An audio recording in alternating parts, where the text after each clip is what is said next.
हर चीज बर्दाश्त करेगी, पर दो चीजें संसार की कोई भी नारी बर्दाश्त नहीं कर सकती।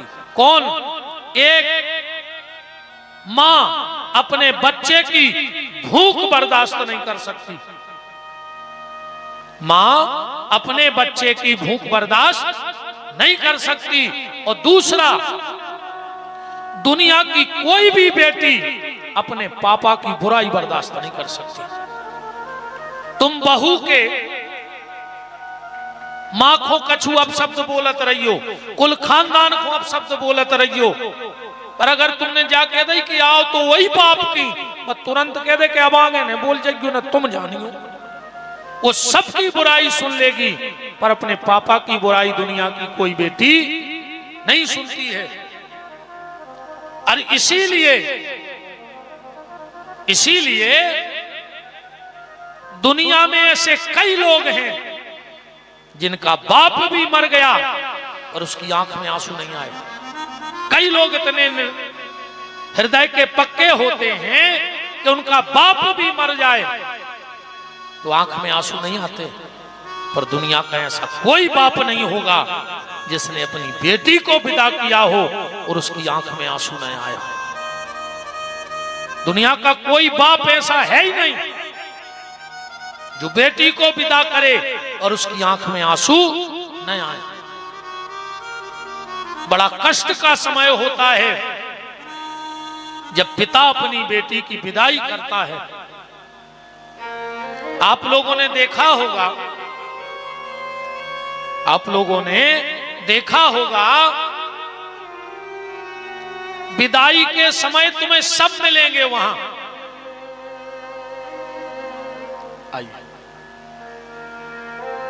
बोलो वृंदावन बिहारी लाल की, राधा माधव सरकार की।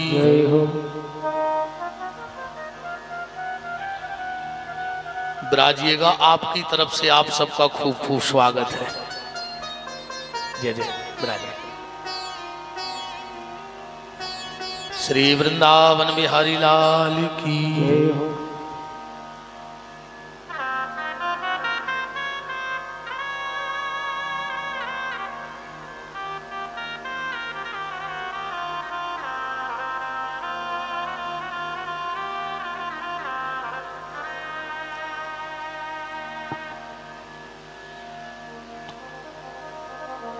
कथा के भाव में चलते हम लोग, बहुत अच्छे भाव में चल रहे हैं।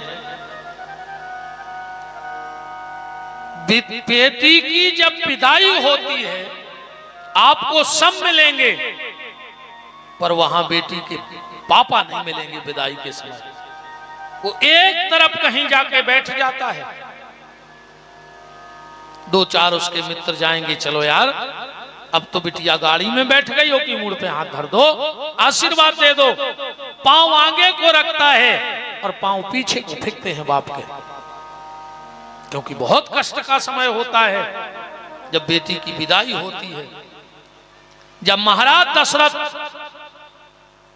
अयोध्या में 4 बहुएं लेकर आए तो कौशल्या माता मोचाने के लिए आई, और जैसे ही डोला रखा गया कौशल्या डोले का पर्दा हटाने लगी। महाराज दशरथ खड़े थे बगल में, बोले कौशल्या रुक जाओ, पहले पूछ तो लो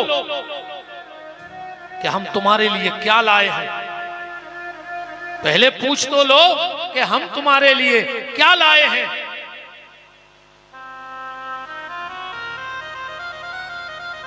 कौशल्या ने कहा मुझे पता नहीं कि क्या लाए हो, मुझे पता है किस डोले में क्या है। जय जय विराजिएगा महाराज।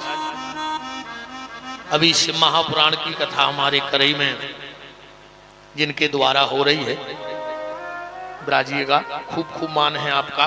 श्री वृंदावन बिहारी लाल की। दशरथ ने कहा कौशल्या पूछ तो लो पहले कि हम तुम्हारे लिए क्या लाए हैं। कौशल्या ने कहा क्या मुझे पता नहीं है किस डोले में क्या है। दशरथ ने कहा बताओ क्या है। बोले इस डोले में राम की पत्नी है। दशरथ ने कहा नहीं। कौशल्या बोली हम समझ गए। आप ये कहोगे कि इस डोले में लक्ष्मण की मां बैठी है। दशरथ ने कहा नहीं।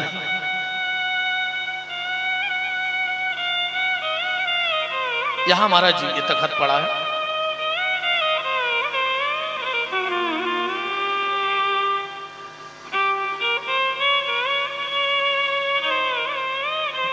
कौशल्या ने कहा इस डोले में लक्ष्मण की मां है।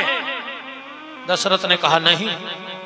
कौशल्या ने कहा हम समझ गए, आप ये कहना चाहती हो कि इस डोले में भरत की भाभी है। दशरथ ने कहा नहीं। कौशल्या बोली हम समझ गए, आप ये कहोगे कि दुनिया की बेटी अपने पापा की जान होती है। आप ये कहोगे कि इस डोले में हम जनक के प्राण लाए हैं। दशरथ ने कहा नहीं। कौशल्या बोली हम समझ गए, आप ये कहोगे बहू हर ससुर की शान होती है, हर ससुर की शान होती है। तो आप ये कहोगे कि कौशल्या इस डोले में मैं अपनी शान लाया हूं। दशरथ ने कहा नहीं। कौशल्या बोली अब मैं समझ गई आपका इशारा। बोले क्या? बोले आप ये कहना चाहते हो कि कौशल्या तुम बूढ़ी हो गई हो, अब मैं अयोध्या की नई मालकिन लाया हूं। कौशल्या ने चाबी निकाल के दे दी, लो। दशरथ ने कहा नहीं। कौशल्या ने कहा फिर क्या लाए हो? जब डोले में राम की पत्नी नहीं है, लक्ष्मण की मां नहीं है, भरत की भाभी नहीं है, जनक के प्राण नहीं है, दशरथ की शान नहीं है, अयोध्या की मालकिन नहीं है, तो क्या लाए हो मेरे लिए? दशरथ जी ने बगल में खंबा लगा था पकड़ के हिलकी भर के रोने लगे।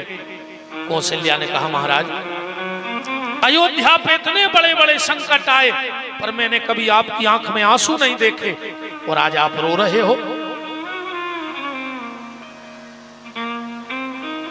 दशरथ ने कहा कौशल्या तू मेरे आंसुओं की कीमत नहीं जान पाएगी। क्यों?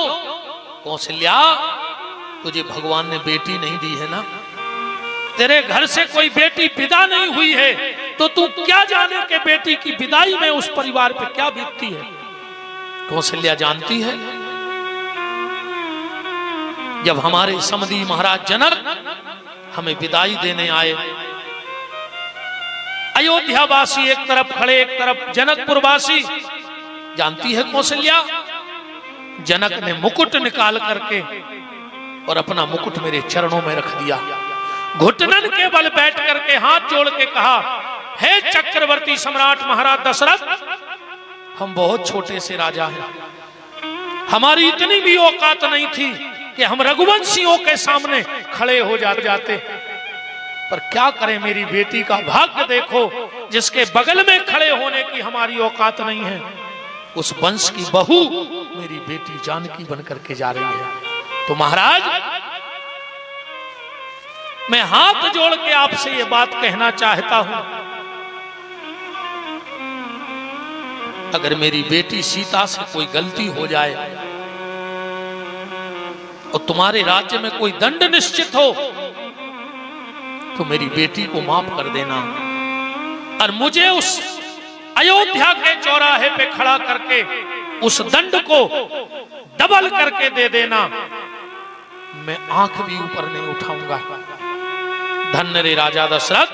मुकुट उठाया, जनक के माथे पर लगाया और हाथ जोड़ के कहा जनक ये क्या कर रहे हो?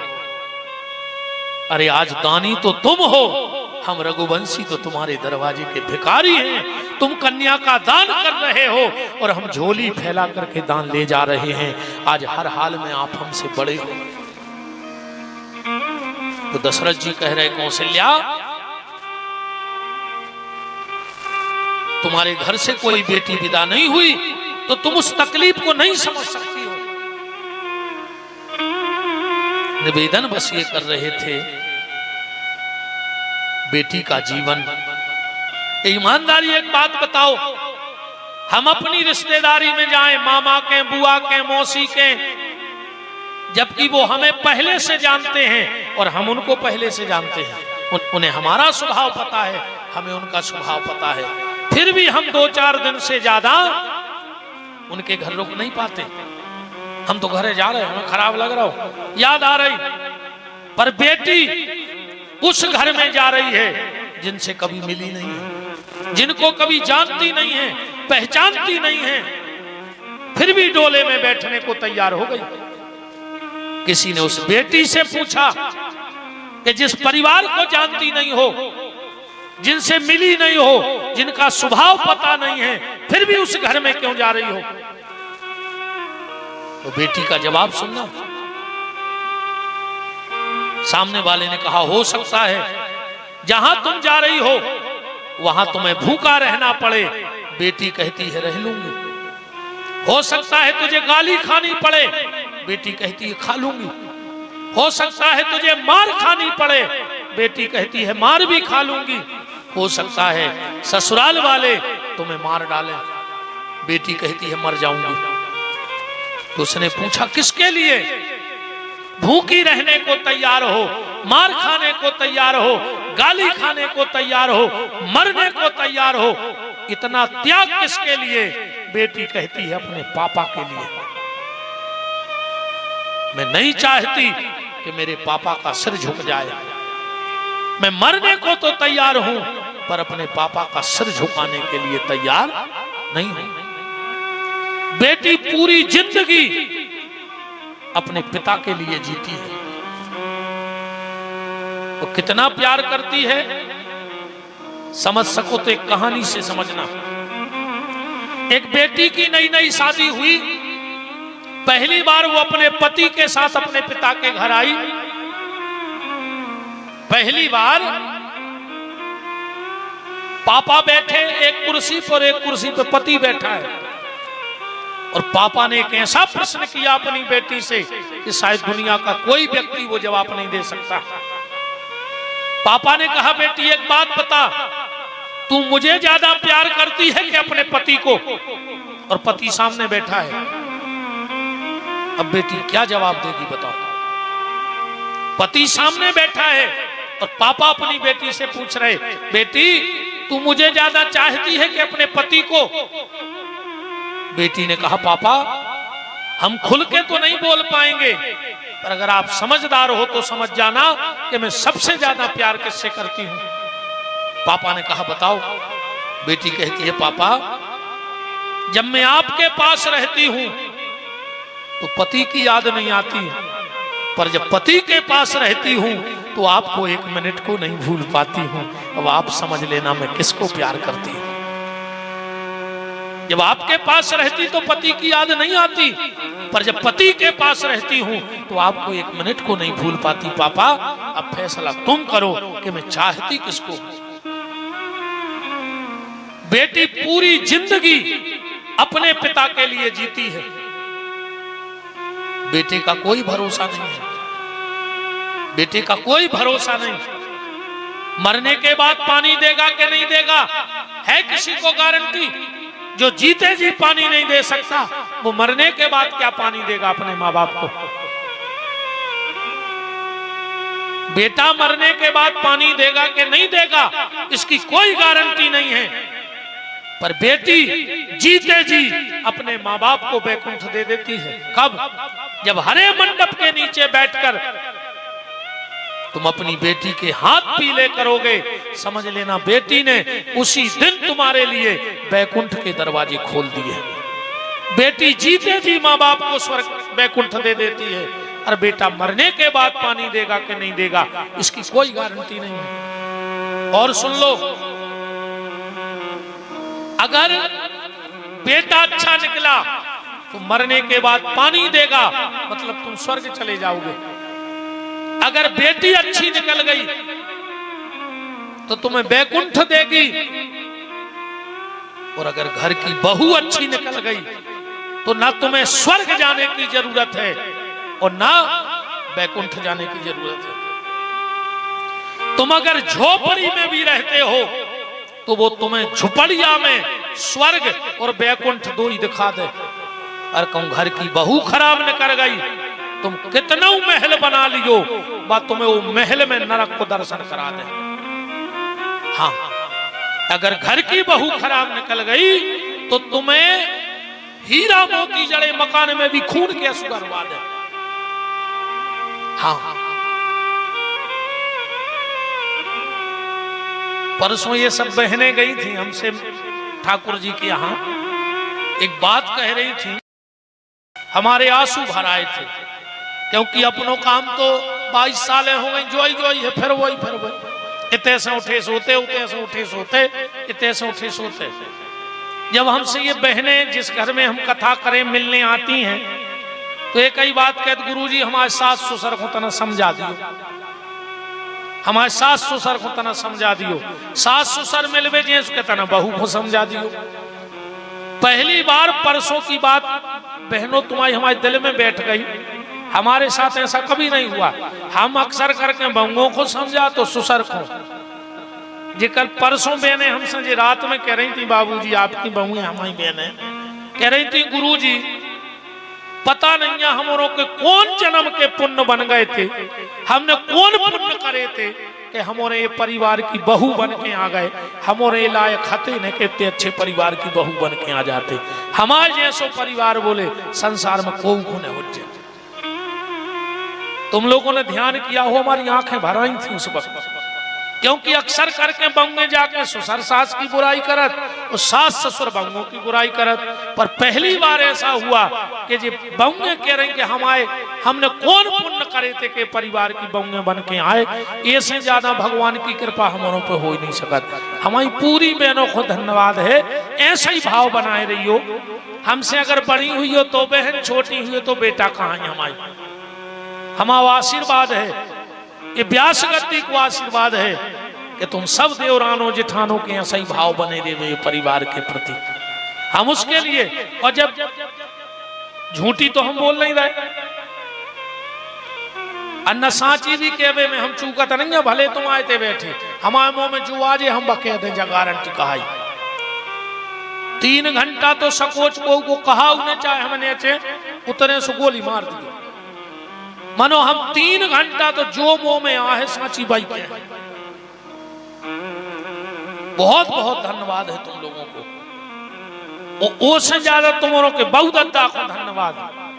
हाँ, कि उन्हें ऐसे संस्कार देकर तुम्हें पहुंचाओ है कि तुमों को इतना समर्पण अपने परिवार के प्रति है। तो हम सब बहनों तुम्हारे बहुदत्ता को भी धन्यवाद दे रहे हैं, उन्हें अच्छे संस्कार दे कहा है तुमों को। तुम्हारे बहुदत्ता केत कहा है कि परिवार फूट न जाए, बनाए रहियो बेटा हरो, बनाए रहियो बेटा हरो परिवार को।